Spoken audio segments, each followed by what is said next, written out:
mais là bon jusque-là on n'a pas entendu quelqu'un revendiquer un acte terroriste au Sénégal. moo tax ma ne c'est un acte criminel. Et puis ça s'arrête là. Ça me rappelle l'assassinat de Maître Babacar Seye, quand le ministre de l'Intérieur de l'époque brandissait la cartouche ne voilà la balle qui a tué. C'est-à-dire c'est léger pour un ministre de l'Intérieur. Très léger. D'accord Issa ñu ñëw ci beneen point bi. oui mais avant loolu pour li ma doon wax sànq ci côté procureur bi c'est un constat boo xam ne nii dañ koy def. souvent le ministre de l'Intérieur bi nga xam ne moom la ñu fal peut-être ancien procureur la ñëpp xam nañ ko mais souvent buy def ay réactions del seetlu tu as l'impression que ni ku nekk ci parquet. c'est le parquet qui parle parce que parquet li ñu xam mooy jël ay charges yu métti teg ci nit gis nañu procès Imam Ndao gis nañu yeneen ak yeneen yoo xam ne parquet bu chargé nit. da nga naan kii fan la jëm mën na dem sax ñu acquitté ko après ministre de l'Intérieur aussi man li may faral di gis souvent ci ay réaction après da nga naan est-ce que réellement départiru na ci casquette boobu mu njëkkoon a yor muy parquet nga xam ne day chargé yu parce que souvent bu ñuy wax dañuy gis réaction yu bëree bëri yoo xam ne daf koy faral di génne loolu moo tax ouais. Un procureur ne réagit jamais au vif. Ouais. Il rassemble ay informations. wax police gendarmerie enquêteurs yi. ñu enquêtel ko ba mu xam. li xew lan la nan la fan la ak ñan la. et c'est pourquoi souvent les procureurs sont souvent des hommes très posés. réaction yi ngay wax pour moi c'est des réactions d'un homme politique. à la tête d'un département ministériel qui s'appelle le ministère de l'Intérieur. xëy na si c'était un général à sa place. La réaction peut être je vous dire peut être différente. Bien sûr. bu doon beneen façon gu nit moo fa nekk koo xamante ni xëy na bon sociologie philosophe ña ça peut être différent. Mais tous les procureurs j'ai eu des hommes procureurs. Les procureurs sont souvent des hommes très posés. Même boo koy booleeg ni ci kër gi daf lay déglu xool li mu war a def. Maintenant une réaction rapide d'un ministre, surtout d'un ministre de l'Intérieur, dans un contexte politique bu agité wu, ça peut se comprendre de cette façon. Xëy na s'il était descendu là-bas en tant que procureur, mën na am bu yegsee dafay xool déglu dellu bureau recommander enquête, désigner une équipe d'enquête. Sans même se prononcer dans le vif. Par contre, le politicien, dans un contexte politique agité, très agité depuis quelques mois, bu fekkee loolu am na ñu ne ko demu ministre lay dem. Et tout le monde sait que demu ministre boobu aussi, c'est dans un contexte où deux camps s'affrontent. Oui. Et il est dans un des camps. Par contre, il a intérêt aussi xëy na bu dee wax chargé camp bi camp boobu aussi dina xool nan lay def bay mën a déchargé wu. waaw dédouané wu. moo tax li war mooy. li xew man d'accord na ak moom que ni on peut qualifier d'un acte criminel. Ça s'arrête. Mais quand même un acte terroriste. Un terroriste aurait dû monter dans le bus éclater benn bombe deewaale ak nit ñi. man gis naa benn xale bu jigéen ci benn frontière ci biir Afrique. nu yenal ko yéen loo ko benn calebasse benn lëkkat du sax lëkkat benn panne bu ndaw. def ci ay marchandises ne ko boo yeggee fa li nga koy jaayee mais def ci itam benn bombe boo xamante ni moom xale bi buy yegg rek. ci marché bi ñu jàpp benn téléphone télécommandé ko xale bi dee mais pour ñoom wax nañ waajuram yi ne. xale bi bu deewee dafay dem ajana. Donc c'est pourquoi je dis que acte criminel ak acte terroriste dafa am benn différence. te dëgg-dëgg man bëgguma ñu koy foowee fii gis fii Sénégal ay acte terroriste. ñu dégg ñu ne Pastef les patriotes bu Ousmane Sonko en tout cas daal nañ koy dissoudre tas ko ministre de l'Intérieur génne communiqué daal di sax cité décret bi nga xam ne moom moo tas parti boobule déjà yu bëree bëri ci histoire dund ngeen ko ci ay parti politique ñi ngi doon wax PAI bu Mazmour Diop ak yeneen parti yoo xam ne jot nañ leen a tas au Sénégal parce que bii mooy 4e est-ce que tasu parti Pastef comprendre nga ko dans ce contexte de tension politique. Oui. Oui, je comprends. Oui et non. Oui, tension politique avec deux camps qui opposent. Le camp du pouvoir saa yu amee opportunité tas un parti politique mu def ko.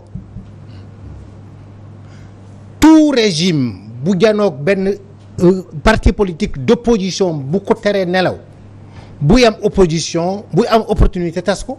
Mais vous pensez que que tous les dossiers que Sonko a vécu avec son passeur là, Adji Sarr, Mbaye Niang, mais tout ça c'était des choses qui pouvaient aider un pays, un État à l'enfermer, à dissoudre son parti.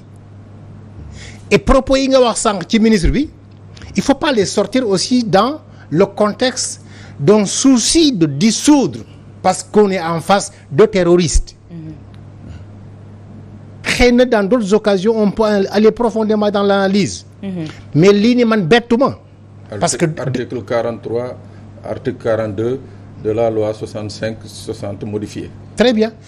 Depuis 2 ans ku xool li xew ci échiquier politique bi ci landerneau politique bi nga xam ne l'État du Sénégal, le régime du Sénégal veut en arriver avec Pastef à ça, si on se dit des vérités. Très sérieusement.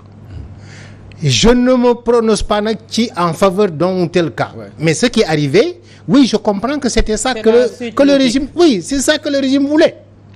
Est-ce que maintenant, en face, on lui a facilité ça? Je ne sais pas. Et je ne veux pas pour le moment me prononcer. Ouais. Mais c'est évident que tous les dossiers politico-juridiques qui tournaient autour du leader de Pastef, c'était dans l'objectif 1, le coller au motif et l'enfermer. 2, arriver à un moment où on se dit, pour régler tous ces problèmes, mais on déchire le cadre politique. On le dissout carrément par une mesure administrative boo xamante ni dafay permettre état bi mu ne leneen lu mu fa defati nag. C'est illégal. Voilà, c'est illégal. Ça, personne qui analyse aujourd'hui la situation de politique du Sénégal ne peut pas ne pas avoir cette donnée dans l'analyse. Mes amis de la sous-région ñu may woo, même jusqu'au dans le Maghreb, parce que je suis dans beaucoup de réseaux où on défend la migration, la démocratie, la bonne gouvernance, etc. Mais les gens ñi ci gën a bari rafetlu wuñu le fait que ñu dissoudre parti bi. Am na ñu ma ne mais lu tax mënu leen woon jël mesure de suspension de 1 mois. Il est arrivé que ñu suspendre ONG dans son autorisation. Est-ce que quelqu'un me dit est-ce que mënuloo woon jël mesure boo xamante ni dans 3 mois le parti est suspendu d'activité.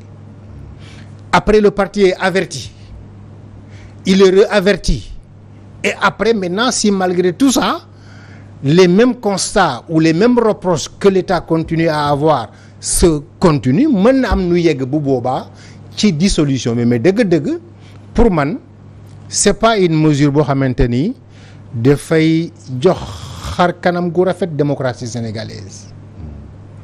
Mais je ne peux pas aussi être là à discuter est-ce que le ministre a raison ou n'a pas raison. Par contre je reviens di la wax ni tant que ci politique bi amuñu xol ak xel te dañu war a waxtaan buñ dee jàmmaarloo ci champ politique bi et non pas ku ci nekk di cibler sa morom ñu arriver sax à trop personnaliser le débat. Voilà. Et non pas à faire un débat de contenu programmatique. bu nu yegg see foofu lu nekk mën na xew ci sunu diggante.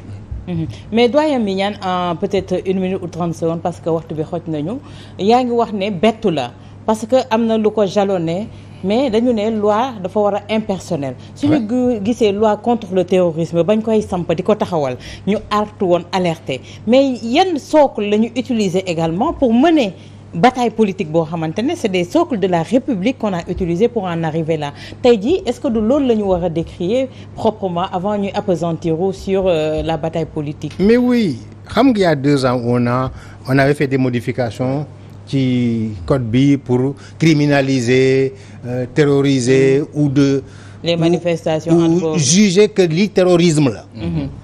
Mais bi mu amee kenn waxul dara. Ouais.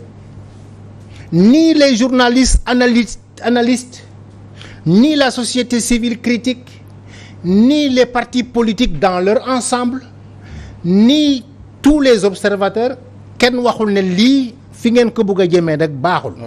Si on en a parlé à Walf. Oui, je sais que vous en avez parlé à Walf. Ça je sais. Mais si seulement c'est Walf qui parle au Sénégal dans un échantillon politique, dans un échantillon médiatique qui fait pratiquement 20 télévisions. On va continuer à dire que Sidi Lamine Niane paix à son âme daf ñuy xatal dañ ñuy bundu xatal rek déglu biñ ci waroon a am du doon déglu bi ci war.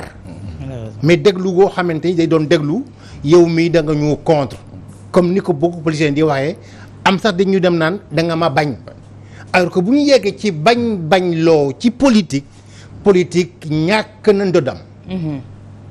ñàkk na ndodam. Donc tout ça maintenant c'est pourquoi je dis li xew démb barke démb ci mesure bi man bettu ma parce que tout a commencé depuis très longtemps ñuy gis muy préparer